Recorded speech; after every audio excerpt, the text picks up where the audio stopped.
හොඳයි. දැන් අපි පංච උපාදානස්කන්ධය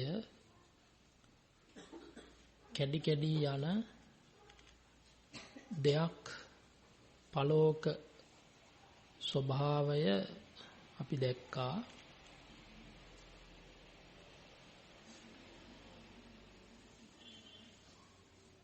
ඊළඟට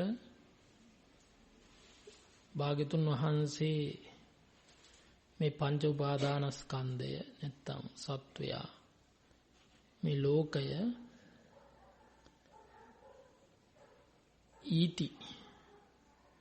ඊතිතෝ කියලා කියනවා. ඒ කියන්නේ ස්කන්ධයෝ මහත් වූ ව්‍යසනයෝය. ඒ කියන්නේ මේ පංචස්කන්ධයේ මහත් ව්‍යසනයක් වශයෙන් දකින්න කියනවා. මේ පංචස්කන්ධයේ මහත් ව්‍යසනයක් වශයෙන් දැක ගන්න කියන එක තමයි දේශනාව.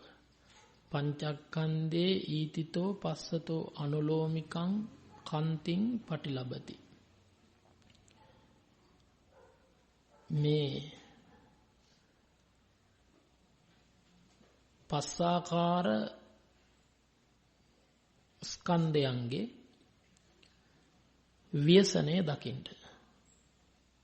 ඒ ව්‍යසනය දකිනකොට අන්‍යයාගේ සිත ඒ අනුලෝම වශයෙන් ව්‍යසනය දකිනකොට ඒ ව්‍යසනයට අපහදිනවා. එයා ඒ ව්‍යසනයේ දකිමින් පංචස්කන්ධේ නිරෝධය දකිනවා. ඒ පංචස්කන්ධ නිරෝධය දකිනකොට අනීතිකං නිබ්බානන්ති පස්සතෝ ව්‍යසනයක් නැත්තා වූ නිර්වාණය දකිනවා. ඒ දැකීම නිර්වාණ මාර්ගයට බැස ගැනීමක්. සම්මත්ත නියාමං ඔක්කමති. නිර්වාණ මගට බැස ගන්නවා. මේ ව්‍යසනයක් වශයෙන් ලෝකේ දකින්න කෙනා, ඒතර ලෝකේ ව්‍යසනයක් වශයෙන් දකිමින් එයා නිවන ව්‍යසනයක් නැති අනීතික ධර්මයක් වශයෙන් දකින්න ඕන. කියන්නේ හැම වෙලේම මේ කියන්නේ සසරත් නිවනත් දකින්න ඕන අපි. දැන් අනිත්‍ය දකින්නකොට සසර ස්කන්ධ අනිත්‍ය නම් නිවන නිට්ටයයි. සංසාරේ නැත්නම් සසර දුක නම් නිවන සැපයි. සසර රෝගයක් නම් නිවන නිරෝගයි. සසර මොකද්ද? ගෙඩියක් බඳුනම් නිවන ඒ ගෙඩියක් නෑ. සසර පාපයක් නම් නිවන පිනක්. සසර හුලක් නම් නිවන ඒ හුල නැති, හුලෙන් මිදුණ තැන. සසර කියන එක අනුන්ට අයිති ධර්මයක් නම් නිවන තමාට අයිති ධර්මයක්. ඊළඟට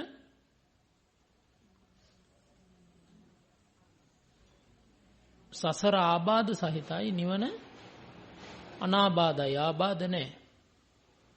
ඊළඟට සසර පළවක ධර්මයක්, කැඩි කැඩි යන දෙයක්. නිවන කැඩෙන්නේ නැති අපලෝක ධම්මෝ, නොකැඩෙන ධර්මයක්. ටික ටික කැඩි කැඩි නිවන අයිස් කැටේ වගේ දිය වෙලා යන්නේ නැහැ. හැබැයි රූපේ අයිස් කැටේ වගේ නැති වෙලා දිය වෙලා යනවා. නිවන එහෙම වෙන්නේ නැහැ. ඊළඟට ඊති කියන්නේ ව්‍යසනයට, එහෙනම් නිවන කියන්නේ ව්‍යසනයක් නැති අනීතික ධර්මයක්.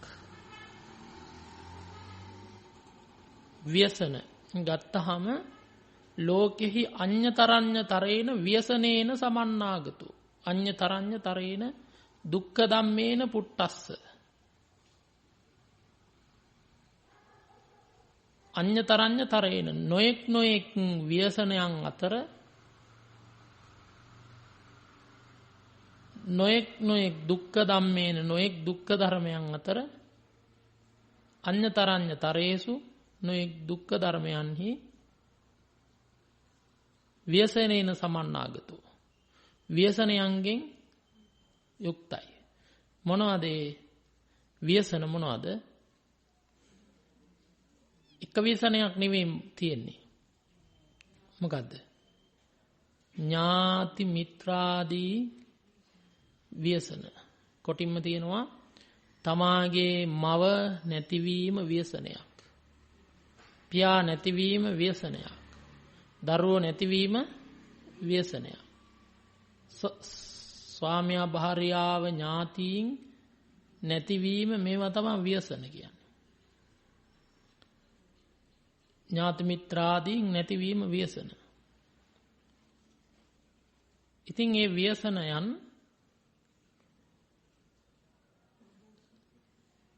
මේ සත්වයාට නිතරම පවතිනවා. ඊළඟට රෝගාබාධ ව්‍යසන, වයසට යෑම ව්‍යසන, ඊළඟට භෝග සම්පත්තින් නැතිවීම ව්‍යසන. ඔය හැම දෙයක්ම මේක ව්‍යසනයක් විතරයි. එතකොට දකින්න කියනවා මොකක්ද මේ? ආන් ඒ විදිහට මේ රූපස්කන්ධයේ ව්‍යසනයක්.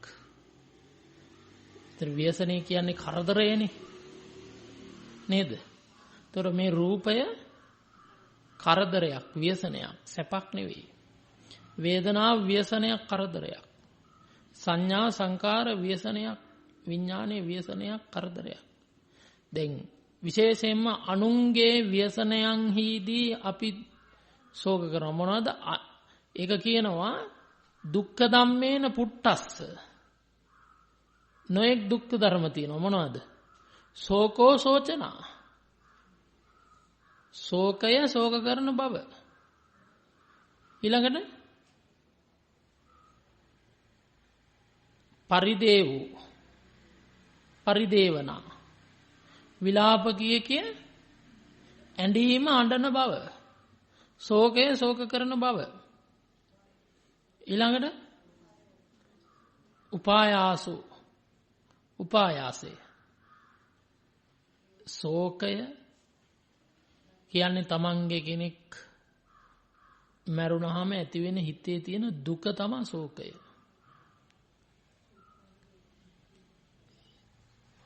හොඳ කෙනෙක්, ගුණවත් කෙනෙක් මැරුණාම ඇතිවෙන්න ශෝකය. පරිදේවය කියන්නේ විලාප කිය අඬනවා.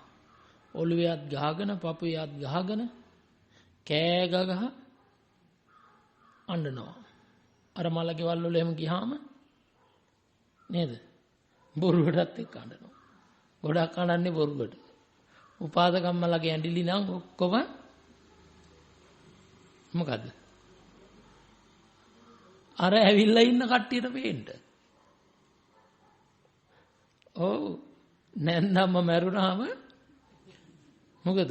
යසාය ඔය ගෑණි මැරිච්ච එක කියලා හැබැයි ඇවිල්ලා ඉන්න කට්ටියට පේන්න ඕන හින්දා අනේ මගේ රත්තරන් බුදු නැන්දම්මේ ඇයි අපි දාලා ගියේ ඇතුලෙන් කියනවා යසයි නියමයි ගියේ එක මේකයි කියලා.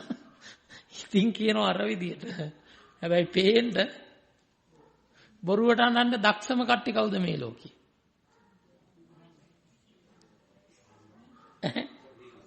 උපාසකම්මලා අද්දකින් එහෙම ඇතිනේ නේද? එහෙවත් මාතෘ නැද්ද? ඩිංගක් නැත්තම් අඬනවා. ඒක තනිකර බොරු. ඒ බොරු ඇඬීම. දැන් බලන්නකො නළුවෝ නිලියෝ එහෙම අඬනවා නේද? මේ වැඩියම නිලියෝ තමයි අඬන්නේ. එයි ඒ අඬන්න පුරුදුයි. ඉතින් ඒ ඇඬිල්ල එයාට සැපක්. ඇයි? සල්ලි හම්බ වෙනවා. නේද? දැන් නිලියෝ නළුවෝ අඬනකොට සල්ලි හම්බ වෙන්නේ නැද්ද? හම්බ වෙනවා. එතකොට ඒ අඬන එක නෙවෙයි මෙතන කියන්නේ. අර පිරිසට පේන්න එහෙම. අඬන එක එහෙම නෙවෙයි. පෙට්ටිය ගෙනියන්න යනකොට පොර කනවා පෙට්ටිය ගාවින් වහන්න දෙන්නේ නැතුව. පොර කනවා. හතර වටේ එල්ලෙනවා. ඇයි? එතකොට අර කට්ටිය ඇද්දලා එහෙම ගන්නවනේ. පැත්තකට පෙට්ටිය වහන්න ඕන කියලා. කවුරුවත් එහෙම නැතුව ඔක්කොම අත් දෙක බදාගෙන අත් දෙක මැදගෙන පැත්තකට බලාගෙන හිටියන පෙට්ටිය බදාගෙන අඬනකොට එයාම නිකම්ම අයින් වෙනවා. නේද? ඔව්. එතකොට පෙට්ටිය ගෙනියන අනේ ගෙනියන්න එපා. මගේ රහතරන් ගෙනියන්න එපා කියලා අඬනවා. මම එහෙම අඬපුවා දැකලා තියෙනවා. එතකොට අර වහන්න ඉන්න කට්ටිය පෙට්ටිය වහන්න ලැහැත් තියෙන කට්ටිය හරි අපි වහන්නේ නැහැ ගෙනියන්නේ නැහැ කියලා කට්ටිය ගියොත් එහෙම මේ වරෙල්ලා මේ කැරම් ඵලයල්ලා කියලා අයිට වඩා යඬනවා කට්ටිය. ඉතින් ඒ වගේ නෙමෙයි මේක කියන්නේ දැන් තමන්ගේ ඇයි තැදින් ඇලිච්ච දෙයක් නැති වුනහම විලාප කිය නම් කියා ඔළුවේ අත් ගහ පපුවේ අත් ගහ අඬන බව. පරිදේවය කියන්නේ අඬලා දුකටපත් වෙලා ඒකෙන් වෙහෙසටපත් වෙලා තියෙන බව. හරියට පෙන්නනවා පටාචාරාව වගේ. සමහරු දරුවෝ ඥාතීන් නැති වෙනවා. ඒක මහ ව්‍යසනයක්. එතකොට සමහරුන්ට පවුලෙම පිරිස එක දවසෙම නැති වෙලා යනවා. ඒක මහා ව්‍යසනයක්. මුළු පවුලෙම පිරිස නැති වෙනකොට. ඒක දරා ගන්න බැරුව සමහරු අඬනවා. සමහරු ක්ලාන්තේ දාලා වැටෙනවා. සමහරු උම්මත්තකයෝ වෙනවා. සමහරු බලාගත් අතේ බලාගෙන ඉන්නවා. සමහරු කල්පනා කරනවා. සමහරු ගෙලවැල දා ගන්නවා. සමහරු ඒ ශෝකෙන්ම ලය පැලිලා මිය යනවා. ඔය ලය පැලිලා මිය ගියා කියලා ජාතක පොතේම අහලා තියෙන්නේ. ඔය කියන්නේ heart attack එකක් එනවා කියන එක. ඒ ලය පැලිනවා කියන්නේ මේක දෙකට මැදින් මේ කොන්ක්‍රීට් එකක් වගේ පුපුරනවා කියන එක නෙවෙයි. heart attack ඇවිල්ලා හිර වෙලා මැරෙනවා. ඒක තමයි ඔය ලය පැලී මැරි ගියා කියන්නේ. අපි හිතනවා ලය පැලිලා මැරුවම පුපුරන්න ඇති පපුව මැදින් දෙකට කියලා තමයි අපි හිතන්නේ. එහෙම නෙවෙයි. අර වගේ හදවත හිර වෙනවා. ඒ වේදනාවට, ඒ ගින්නට, ඒ දුකට. ඉතින් තවත් ලෝකේ බොහෝ ව්‍යසන තියෙනවා. සුනාමි වගේ බොහෝ ව්‍යසන, ගම් පිටින් නායෑම් වගේ ව්‍යසන, ඊළඟට නොයේ සුලිසුලං ගිනි කඳු විරීම ආදී. ඉතින් මේවා ලෝකෙ මොනවා වුණත් පංචස්කන්ධයක් තිබ්බොත් තමයි ඔය දුක්. පංචස්කන්ධයක් නැත්තම් එතන දුකක් නෑ. එහෙනම් මේ සියලු ව්‍යසනයන් දුක් පවතින්නේ පංචස්කන්ධය හා බැඳිලා. එහෙමනම් මේ පංචස්කන්ධයමයි ලොකුම ව්‍යසනේ. පංචස්කන්ධයමයි ලොකුම කරදරය. මේ රූපය තමයි ලොකුම ව්‍යසනයක්. මහා ව්‍යසනයක්. මේ සත්‍යයට කිසිම සැපයක් මේ රූපේ දෙන්නේ නැහැ. ඒකයි ආසි විසෝපම සූත්‍රයේදී භාග්‍යතුන් වහන්සේ මේ කය උපමා කළේ නයි 4 දෙනෙකුට. පඨවි ආපෝ තේජෝ වායෝ කියන ධාතු 4 නයි 4 දෙනෙක්. ඒකේ ලස්සනට කියනවා මේ නයි රජෙක් හොරෙක් අල්ලගෙන ආපුවාම ඒ රජ්ජුරුව ඒ හොරාට දෙන දඬුවම මේ රජ්ජුරුවන් ගින්නවා නයි 4 දෙනෙක්. ඒ නයි 4 දෙනා බලාගන්න දෙනවා. ඉතින් මෙයා නයිගේ ඔළුව අත ගන්නවා. ඊළඟට කණ්ඩ දෙනවා. අන්තිමේදී මේ නයි මිත්‍ර වුණාම ඇවිල්ලා එක නයෙක් දකුණු අත වටේ එලිලා උරුසේ හිස තියාගෙන පෙනේ තියාගෙන නිදනවා. අනික් නයා වම් අත වටේ එලිලා වෙලිලා පෙනේ කරේ තියාගෙන උරුසේ තියාගෙන නිදනවා. අනික් බෙල්ල වටේ තියලා ඔළුව උඩ පෙනේ තියාගෙන නිදන ඔටුන්නක් වගේ. බඩ වටේ තිලා කොණ්ඩේ පෙනේ තියාගෙන නිදනවා. ඉතින් මෙයා හිතනවා මේ රජ්ජුරුව මට ආභරණ 4ක් දුන්නා කියලා අර නයි පෝෂණය කරනවා.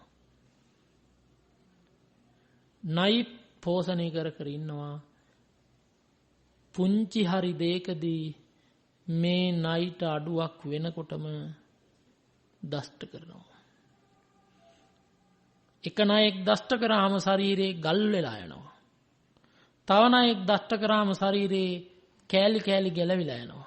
ඇඟිලි ගාවින් ගැලවිලා වැටෙනවා. අත් ගාවින් උරිස ගාවින් මෙහෙම බෙල්ලම ගැලවිලා වැටෙනවා.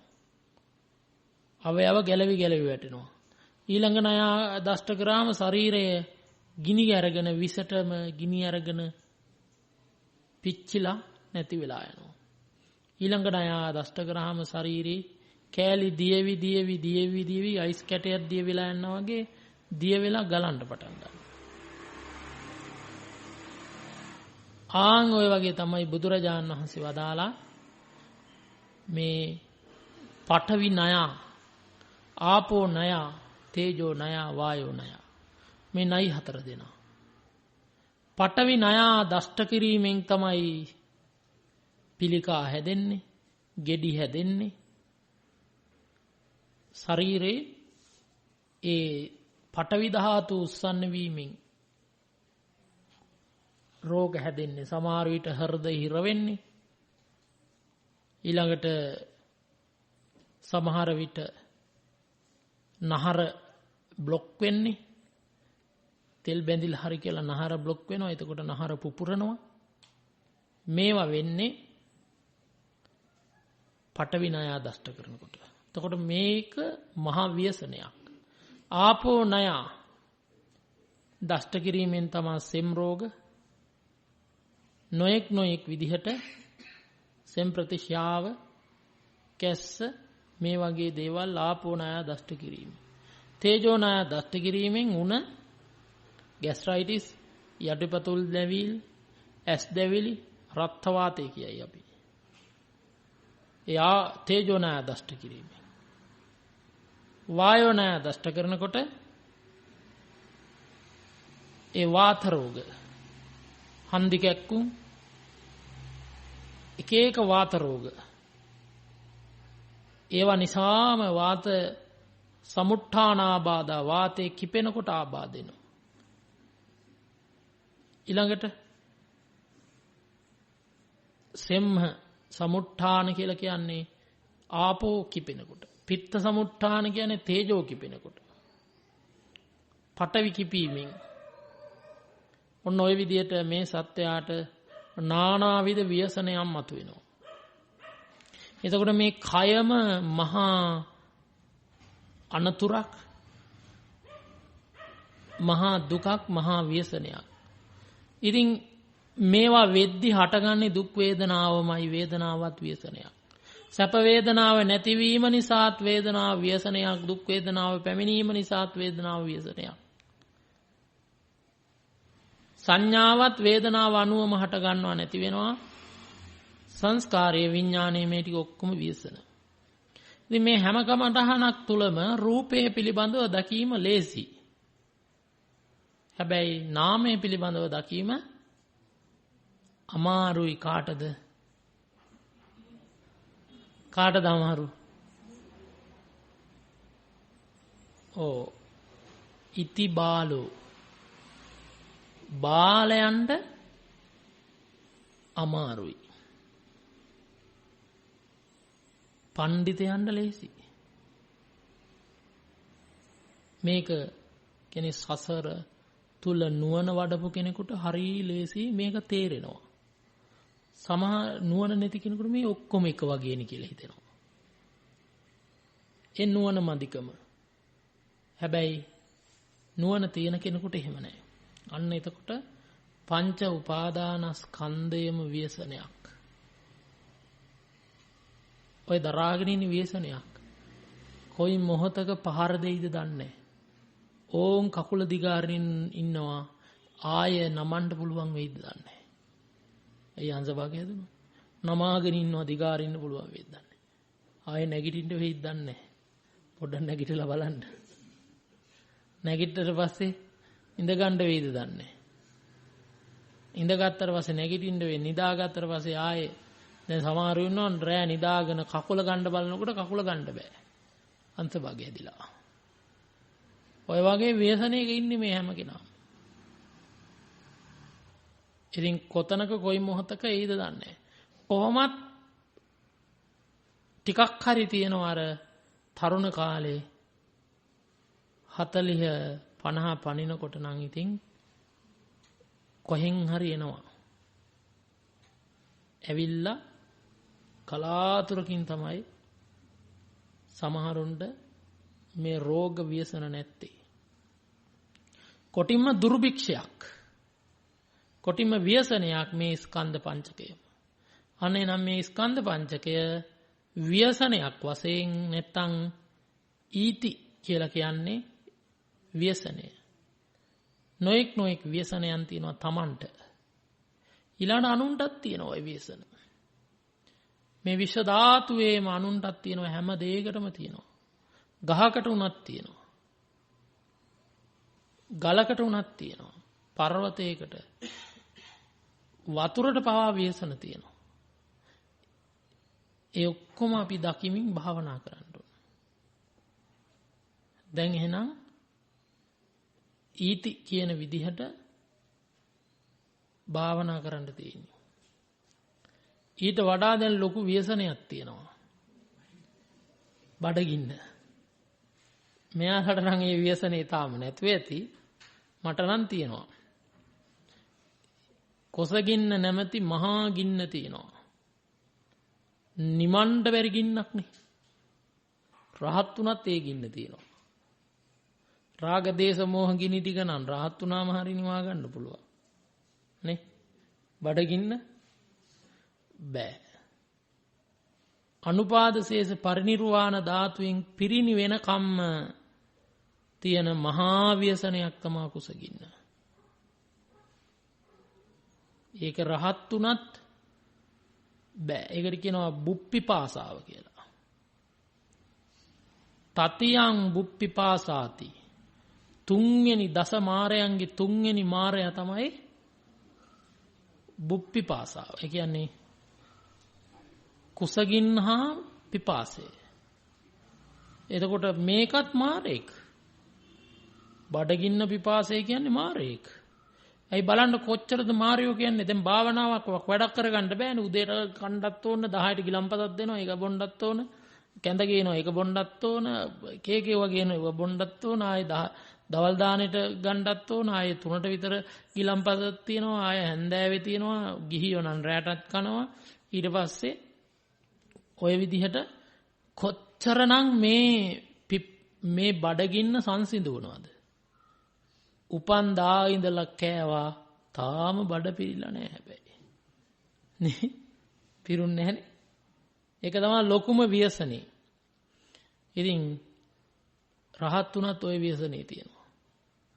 ඊළඟ ව්‍යසනේ කාපුව පිට කරන එක. පිරිසක් මැද ඉඳගෙන කන්න පුළුවන් පිට කරන එක හැංගිලා තනියම තමයි පිට කරන්න වෙන්නේ. ඒයි පලාතම ගඳ ගහන හින්දා. ඒක ලොකු ව්‍යසනයක්. ඔය විදිහට සමහරුන්ගේ මලබද්දේ ඇති වෙලා කාපුවා පිට වෙන්නේ නැහැ. ඇටිකේල් කාපු සත්වයාට වගේ. ඊට පස්සේ මොකද වෙන්නේ? බෙහෙත් යන්න ඕන එක දේවල්. හැම තැනම ව්‍යසනයක් විතරයි. ඉතින් ඒ ව්‍යසනයේ යන්න වෙනවා. නැත්තම් ඒකනේ මාරෙක් කිව්වේ බුදුහාමුදුරුවෝ. මේ මාරයා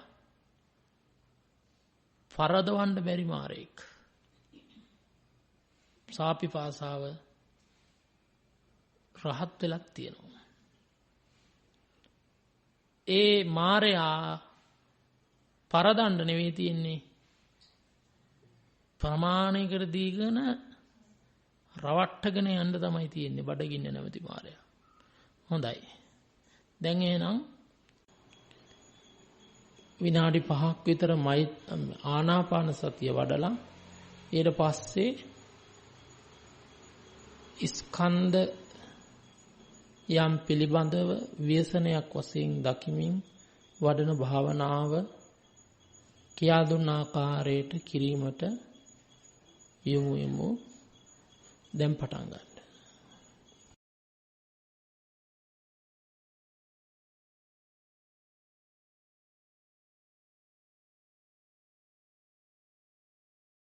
හොඳයි සාදු නාදයක් පවත්වන්න.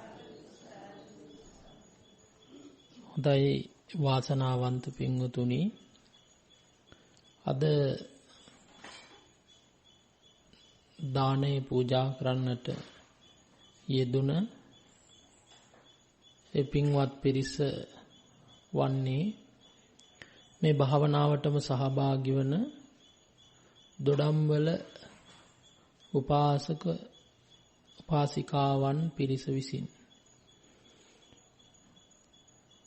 අරමුණ වශයෙන් පවත්ත ගන්නවා. අද දින දාණයට සහභාගී වූ උපාසිකාවන් සියලු දෙනාගේම මියගිය දෙමාපියන්ට ඥාතීන්ට සියලු දෙනාටම පින් පැමිණවීම සඳහා, ඒ වගේම අප සියලු දෙනාගේම සුජීවත්ව සිටින දූදරු ඥාතීන් සියලු දෙනාට ආශිර්වාද කිරීම, ඒ වගේම අපට දහම් දැනුම හා ධෛර්යය ලබා දෙන ඔබ වහන්සේ ප්‍රාර්ථනා කරන බෝධියකින් නිවන් දැකීමට ශක්තිය ධෛර්ය ලැබේවා කියන ප්‍රාර්ථනාව. අප සමග එක්ව මෙම ධර්ම දේශනාවට සහභාගී වන උපාසක උපාසිකාවන් සියලු දෙනාට ඉක්මනින්ම චතුරාර්ය සත්‍ය අවබෝධ කරගන්නට මේ පින හේතු වේවා කියන ප්‍රාර්ථනාවෙන් තමයි ඒ දොඩම්වල ප්‍රදේශයෙන් සම්බන්ධ වෙන උපාසිකාවන් පිරිස මෙම දානේ දායකත්වය දරන්නට යෙදෙන්නේ. එහෙනම් මේ පින්වත් සියලු දෙනාටම පින් අනුමෝදන් කරනවා. කායික සුවපත් භාවය, මානසික සුවපත් භාවය, නිදුක් නිරෝගී චිරජීවනයේ දීර්ඝායුෂ සම්පන්නිය සැලසේවා. උතුම් චතුරාර්ය සත්‍ය අවබෝධයෙන් අමා මහ නිවනින් සැනසෙන්නට මේ පුණ්‍ය ශක්තිය හේතු වේවා කියලා ප්‍රාර්ථනා කරනවා. ඒ පිරිස නමින් මිය පරලෝ යන්නට යෙදුන සියලුම මව්පියන් ඥාති හිත මිත්‍රාදී සියලු දෙනාට මේ පින් මේ හැම දෙනාගේම මියගිය සියලු දෙනාට නිවන් පිණිස වේවා කියලා සාදු කියන්න. දාන දුන්න සියලු දෙනාගේම සුජීවත්ව සිටින්නා වූ දූදරු ඥාති හිත මිත්‍රාදී සියලු දෙනාටත් භාවනාවට සහ සම්බන්ධ ඔබ හැම දෙනාගේම සුජීවත්ව සිටින්නා වූ දූදරු ඥාති හිත මිත්‍රාදී සියලු දෙනාටත් මේ පින් අනුමෝදන් වේවා. දෙවියන් සහිත ලෝකයාටත් මේ පින් අනුමෝදන් වේවා. විහාරස්ථානයේ වැඩ ඉන්න මහා සංඝරත්නයටත් මේ පින් අනුමෝදන් වේවා. වැඩසටහන සහ සම්බන්ධ වෙලා ඉන්න ඔබ හැම දෙනාටත් මේ පින් අනුමෝදන් වේවා. ඒ වගේම මටත් ඔබටත් අප සියලු දෙනාටම මේ පුණ්‍ය ශක්තිය තුලින්ම ඒකාන්තයෙන් අමා මහ නිවනින් සැනසී ගන්නට මේ කුසලයේද පාරමී ධර්මයක්ම වේවා. ඊතා ඉක්මනින්ම නිවන් දකින්නට ලැබේවා කියලා ප්‍රාර්ථනා කරමි.